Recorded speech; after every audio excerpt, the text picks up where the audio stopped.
আসসালামু আলাইকুম প্রিয় ভাই বা বোন, যারাই দেখেন না কেন আমার ভিডিওটি। ভিডিওর শুরুতে আমি আবারও একটি কথাই বলতে চাই যে ইউটিউবে আপনাদের সামনে ভিডিও তুলে ধরা এবং কথা বলার যোগ্যতা কিন্তু আমার নাই। আমি কিন্তু একদম গ্রামের মানুষ। আমার কাছে ভালো মানের ক্যামেরা নাই যে আপনাদেরকে সুন্দর করে আমাদের গ্রামের দৃশ্যটা তুলে ধরি। আমার কাছে ভালো কোনো স্টুডিও নাই যে আপনাদেরকে ভালো এডিটিং দিই। আমাদের গ্রামের দৃশ্যটি আপনাদেরকে প্রাকৃতিকভাবে একদম ন্যাচারালভাবে আপনাদেরকে দেখানোর চেষ্টা করব। আপনারা দেখবেন তো। চারদিকে দেখেন শুধু কলা গাছ আর কলা গাছ। এটা হচ্ছে একটি আমাদের বাসায় পুকুর বলা হয়, আবার কারো কারো বাসায় এটি হচ্ছে আপনার মাছ চাষ করা বলে ফিশারি। আমার সামনে যে কলা গাছগুলো দেখতেছেন, যদি গরমের অতিমাত্রায় যখন গরম থাকে তখন এই কলা গাছের নিচ দিয়ে একবার প্রবেশ করবেন, দেখবেন আপনার শরীর কেমন ঠান্ডা লাগে। কলা গাছ কিন্তু পানিযুক্ত একটি উদ্ভিদ। এই পানিযুক্ত উদ্ভিদের নিচ দিয়ে গেলে ঠান্ডা শীতল একটি বাতাস অনুভব হয়, শরীরে অনেক শান্তি অনুভব হয়। সারি সারি কলার ছড়ি হয়ে রয়েছে। কত এনে সুন্দর এই দৃশ্যগুলা দেখেন।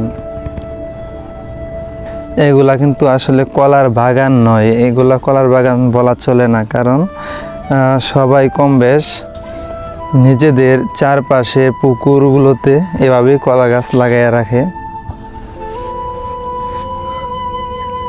এই জায়গাগুলো কিন্তু এভাবেই পড়ে থাকে। দেখেন, আপনারা যারা শহরে বাস করেন তারা কিন্তু এরকম মুক্ত পরিবেশ খুবই কম দেখেন। পৃথিবীটা কিন্তু অনেক বড়, কিন্তু আপনি ছোট্ট একটি জায়গায় পড়ে আছেন, যার কারণে আপনার কাছে এমন মনে হয় যে পৃথিবীটা একদম একঘেয়ে হয়ে পড়ে আছে।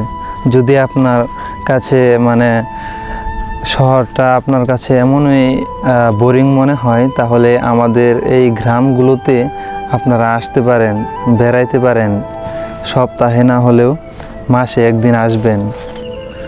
আল্লাহ তাআলা তো পৃথিবীটা আমাদের মানুষের জন্যই সৃষ্টি করেছেন, তাহলে কেন একঘেয়ে হয়ে থাকবেন, এক জায়গায় পড়ে থাকবেন? সফর করুন। আপনি প্রতিদিন না হলেও সপ্তাহে না হলেও মাসে একদিন আসবেন, বছরে একদিন আসবেন। আপনার মনটা দেখবেন অনেক ভালো অনুভব হবে। ব্যাকগ্রাউন্ডে যেই পাখির কিচিরমিচির শব্দগুলো শুনতে পারতেছেন, সেই পাখিগুলো কিন্তু আমার সামনেই, কিন্তু আপনাদেরকে দেখাইতে পারতেছি না। আমার ক্যামেরার লেন্স সেই পর্যন্ত যায় না। এই দেখেন ছাগল পাখিগুলা আপনাদেরকে ঠিকমতো দেখাইতে পারতেছি না। আমার কাছে নাই কোনো ভালো মানের ড্রোন তো নেই, ভালো মানের ক্যামেরা নেই।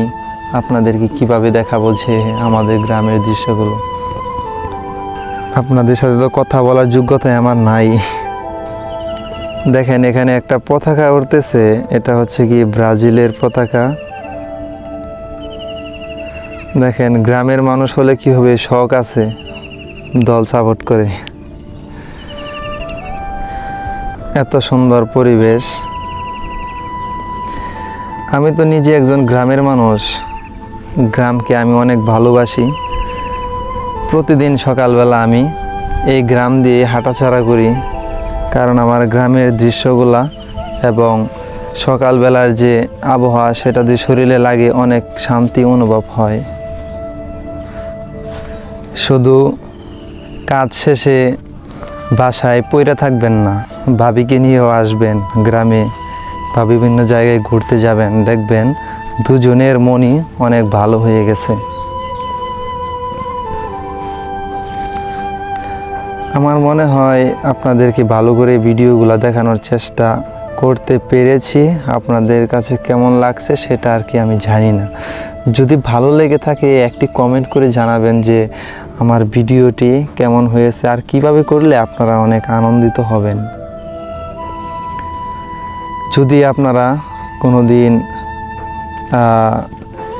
ইচ্ছে হয়, মনে হয়, তাহলে আমাদের গ্রামটিতে আসবেন, আমার সাথে যোগাযোগ করবেন। ধন্যবাদ সবাই, ভালো থাকবেন। আল্লাহ হাফেজ।